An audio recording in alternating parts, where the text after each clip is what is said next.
An American journalist kidnapped in 2012 while covering the Syrian civil war has reportedly been freed from captivity and handed over to the United Nations. Peter Theo Curtis was abducted along the Syria-Turkey border in October 2012.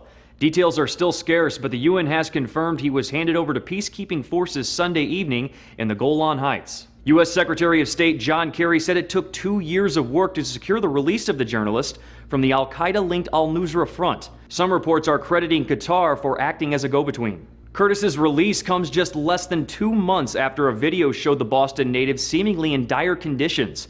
Though in a later video he said he had everything he needed, and everything has been perfect: food, clothing, even friends now.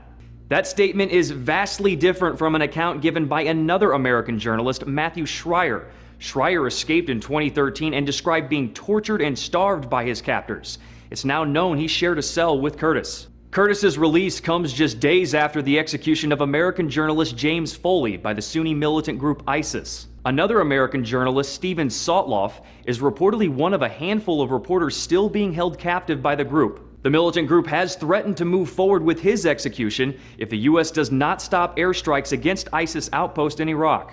Journalists as a whole haven't really found any sort of safe haven while covering the ongoing civil war in Syria. A committee to protect journalists report from late last year called the country the most dangerous place for journalists to cover. The CPJ counts at least 70 journalists who have been killed while covering the civil war that has claimed the lives of more than 191,000 people. In his statement, John Kerry also said the U.S. will continue to use every diplomatic, intelligence, and military tool to bring any remaining U.S. captives back to America. For Newsy, I'm Jay Struberg.